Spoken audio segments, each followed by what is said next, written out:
We'll resume the meeting then. Everyone's managed to have a bite to eat, and we've got Councillors Darby, Fletcher, Filipina, Newman, Deputy Mayor and Councillor Bartley. Over to you, Councillor Darby. Thank you. Destination Devonport, thanks John Strawbridge, just for you, and I'll be quick because I think we need to be out of here. Look, John, thanks for following up on my request to meet with Foodstuffs in New World so promptly. Also, thanks for meeting Devonport Heritage and the Business Association and running the two drop-in sessions in Devonport. It was pretty comprehensive. Hey, just in terms of one of the criticisms, John, was like there is no clear problem definition. That was from Devonport Heritage. I mean, I can see that there's 90 to 100% occupancy through your survey. Are you confident that you've clearly defined the problem? And the other part to that was it's been suggested that there's survey data inaccuracies and omissions. Now, it was mentioned that the survey was done over a Tuesday, Thursday and a Saturday in March. Why the Saturday when there's no proposal for Saturday management? But as I see it, the survey has actually informed your first step, which is focus on the Monday, Friday peak. So a couple of questions there. Thank you, Councillor. Yes, you're correct in the latter statement. When do we need to look at it, and when do we need to look to put interventions in place? So that is absolutely correct and forms part of the whole analysis of the area and the traffic flows as well. In terms of the data inaccuracies, I did hear that online. I'd be really interested to understand specifically what the representatives that spoke this morning were talking about in terms of inconsistency. I'm not quite sure where they're coming from with that. We're quite experienced in doing surveys for this sort of thing, so yeah, I'd be really keen to understand where they think we've got it a bit wrong. You're confident that the problem is well defined? I mean, the survey actually says there is no parking. It's at 90 to 100%, 7 a.m, 6 p.m. approx. Yes. Yeah, okay, I'll leave it there. Thank you.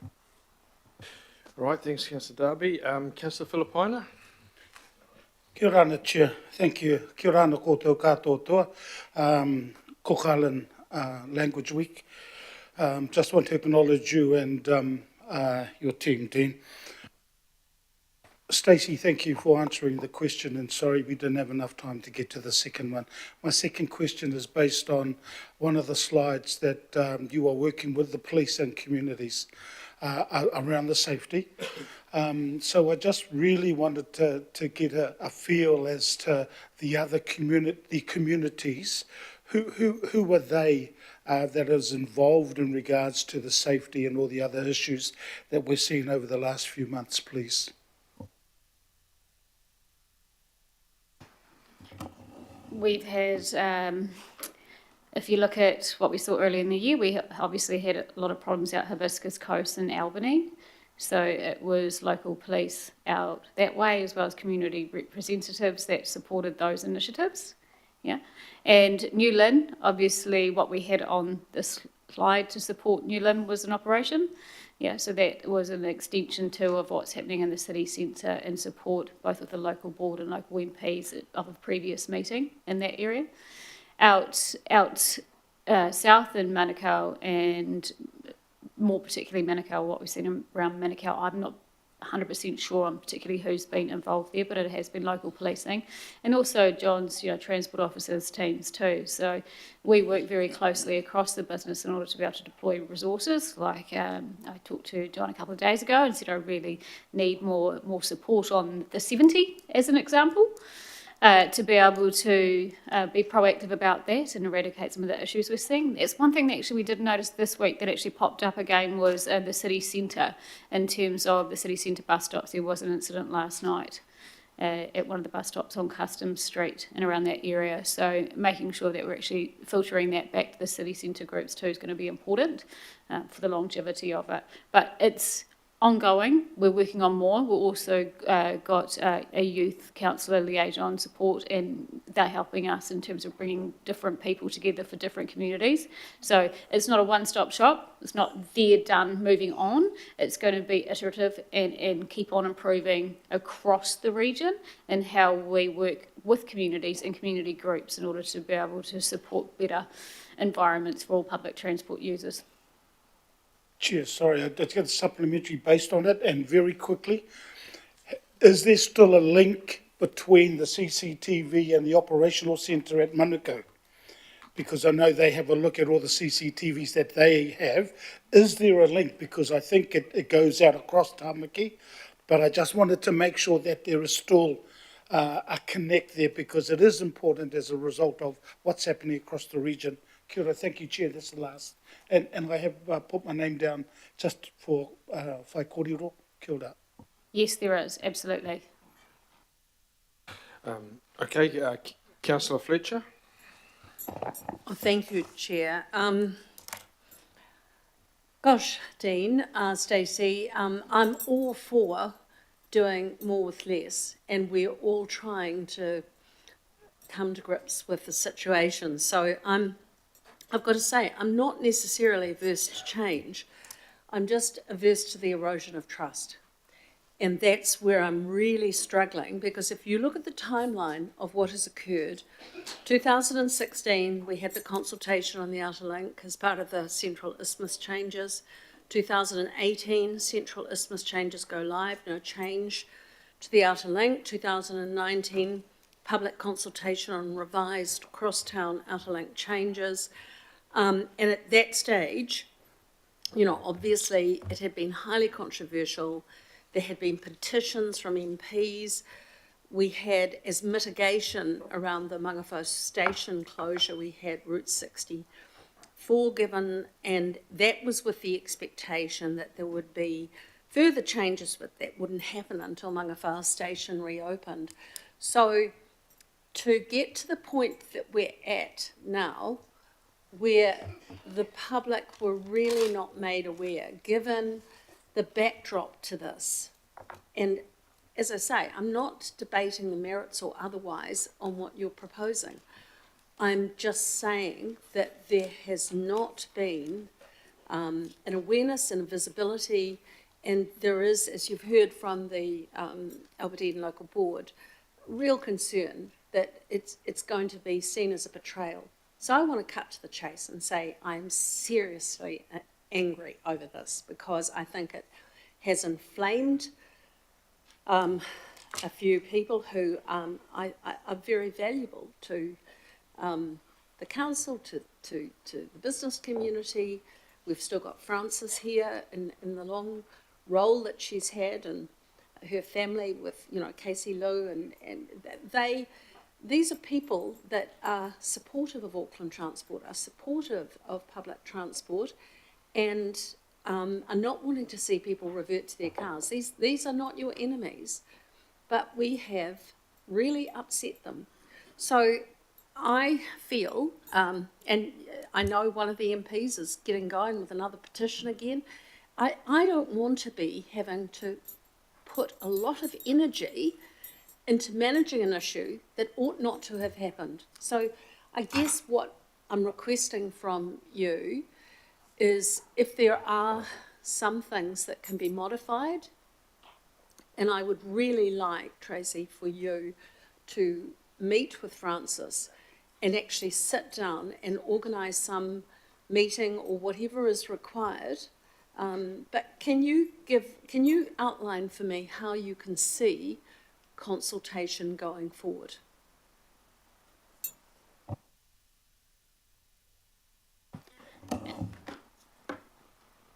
Absolutely happy to sit down and go and talk about it more in terms of understanding the concerns, understanding what the residual challenge may be in terms of the questions that arise.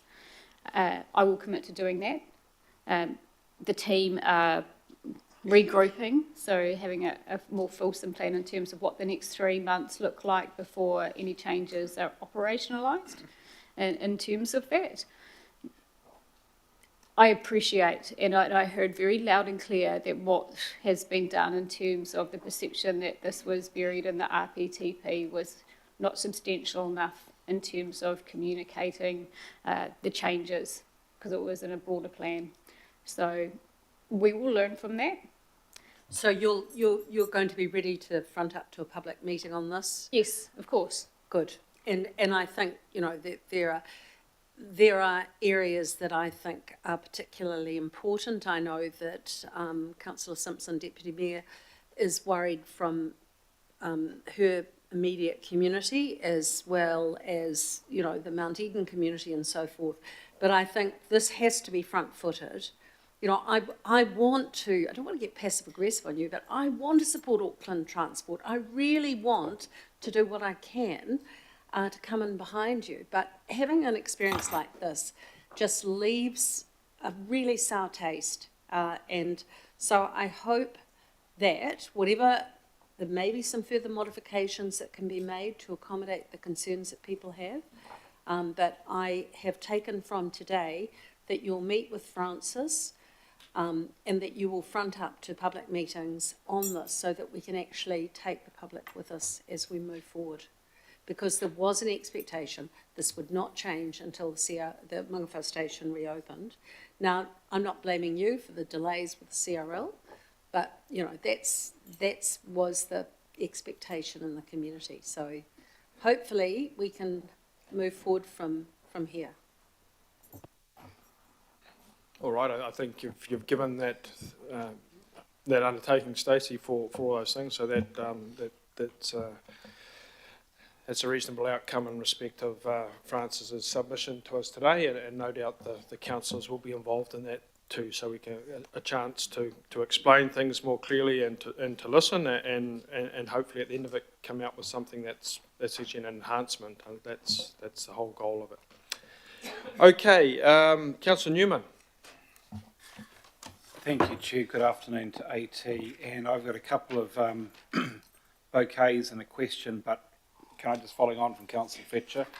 I've listened to Francis this morning, and sometimes I think there is real value in understanding the value of what we have and sustaining that because it meets a need in the community, even if it's not the need that we deem is the appropriate need moving forward. I think there is a need there that in relation to that outer route. But Dean, can I just, and I've written to you before, but just to acknowledge Gurjant Singh, the young project manager that you have in Auckland Transport's Southern Group. Fantastic work in relation to the projects that he's been leading. Parika Road's outstanding, it builds on from Hengaya Road, thank you. And also the excellent work that Gurjant has been leading in relation to the at-grade signalised crossing on the Great South Road outside the Nanaksa Temple with Marshal Walia. I am very proud of Auckland Transport's work and very pleased indeed that they've been working with Marshal and the team from Nanaksa, and they will continue to do the work in relation to Dennis Ave and Hill Park. With Auckland Transport, I'm just wondering with respect to the GPS, reading the GPS that's been finalised now, the GPS signals in relation to local road improvements that funding may be used to remove speed bumps, raised crossings and inlane bus stops that exist on high volume urban connectors and arterial roads. I've got one or two of those rather inconveniently located in my ward, and I'm just wondering if Auckland Transport has given thought to how it might use the permission signalled in the GPS when there are in fact some raised tables, not everywhere, but in one or two locations that frankly aren't necessarily fit for purpose, and whether there is a need for us to use these rules in a way which can hopefully address some conundrums.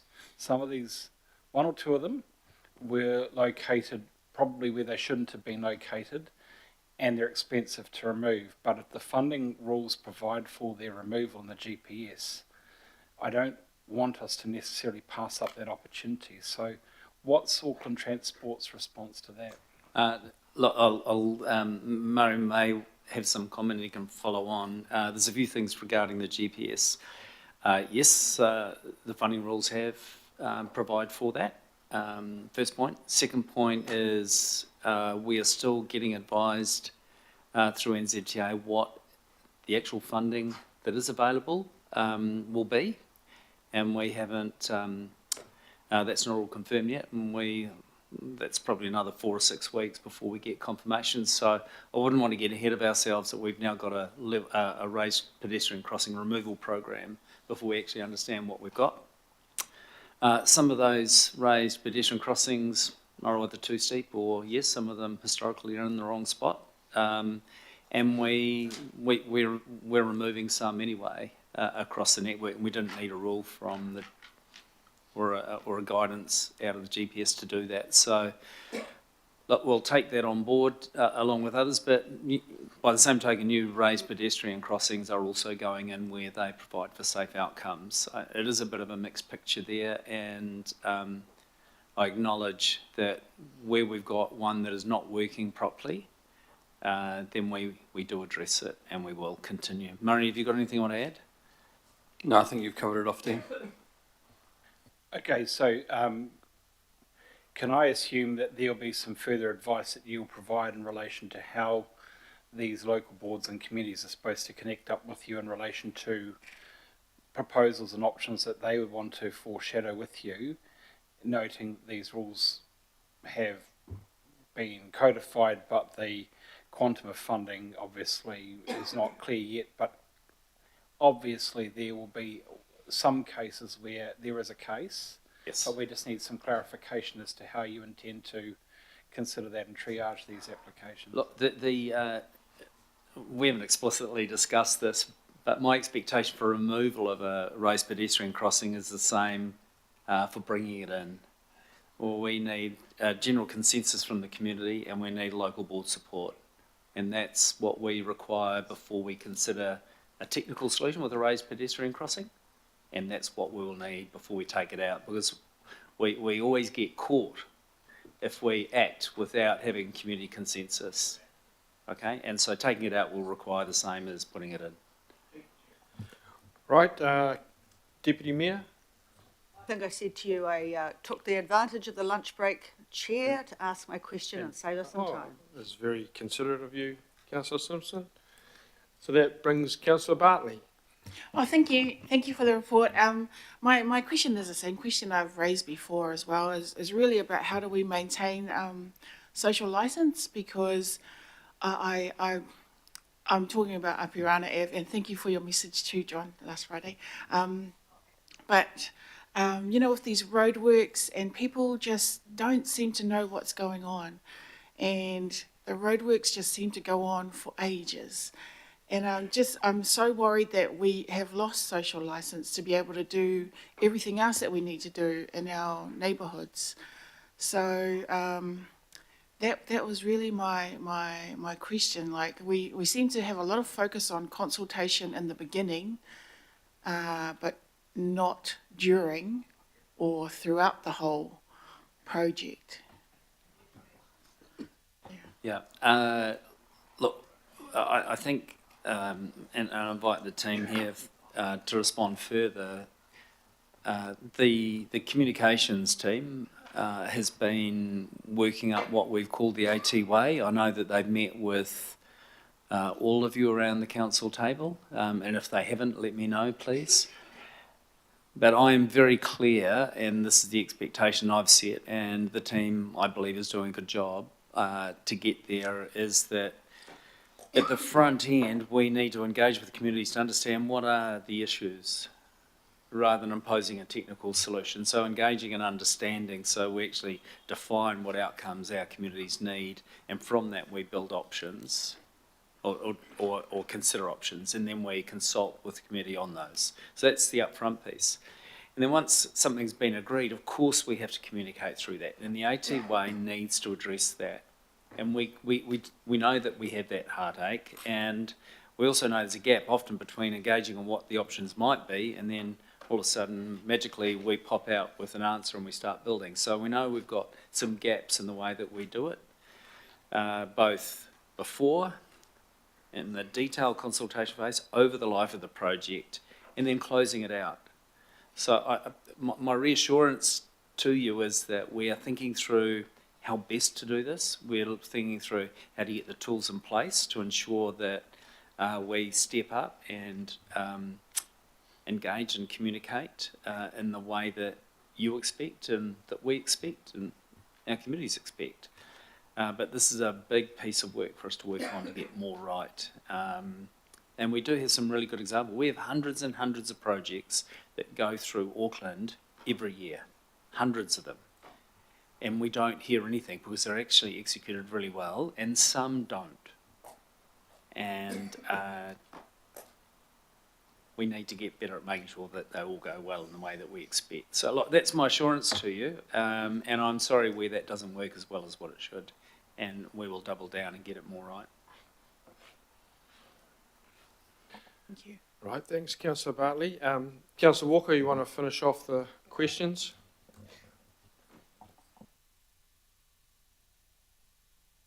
So just a few quick questions. No particular order.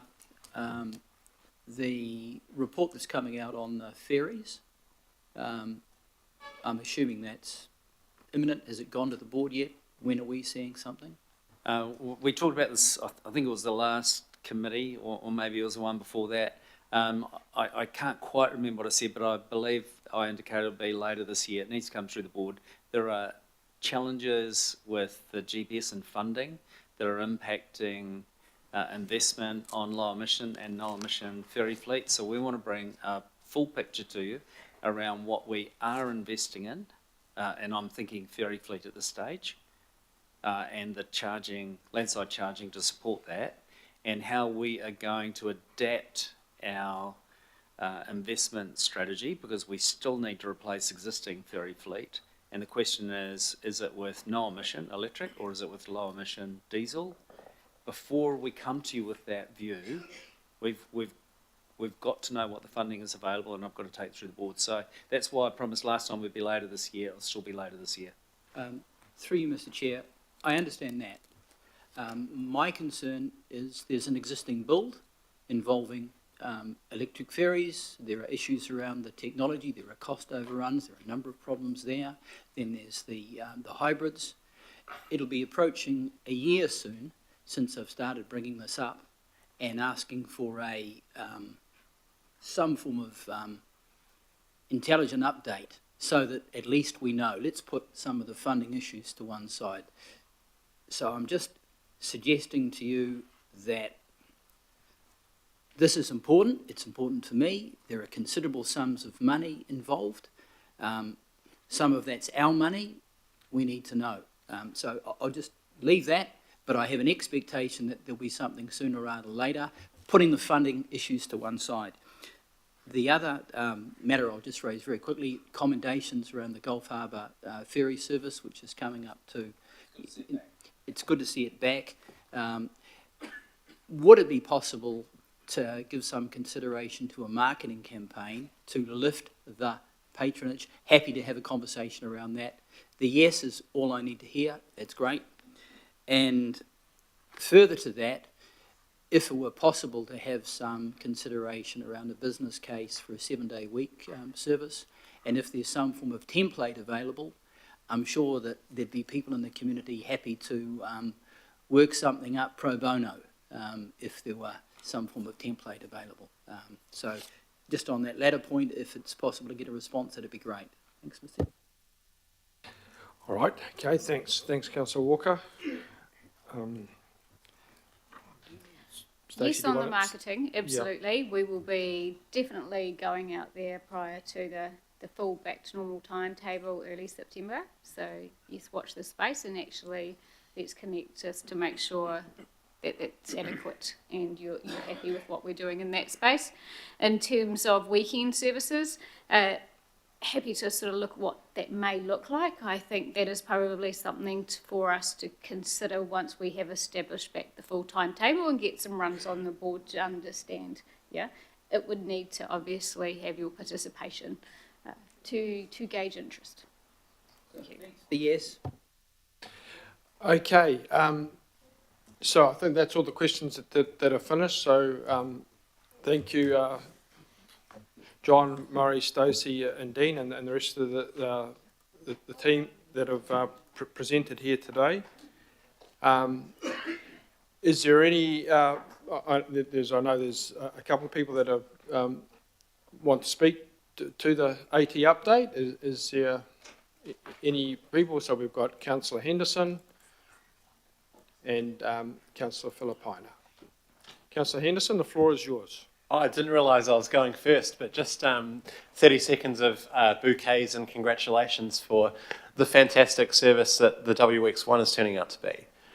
Hearing new patronage figures, and I do have them on here in front of me somewhere, but we're absolutely smashing projections. It's 140% over where we're supposed to be. So Westies are really adopting this network and really, I mean, the buses that I catch are full every morning and every evening. And I just want to thank everyone involved for putting that on and just, of course, and advocate for a permanent solution as always. So thank you, Chair. Thank you, Councillor Henderson. The West is fast becoming the PT Mecca of Auckland, isn't it? Ferry services, train services, busways. I'll have to try and move over to Waitakere City, I think. Councillor Filipaina. Thank you, Chair.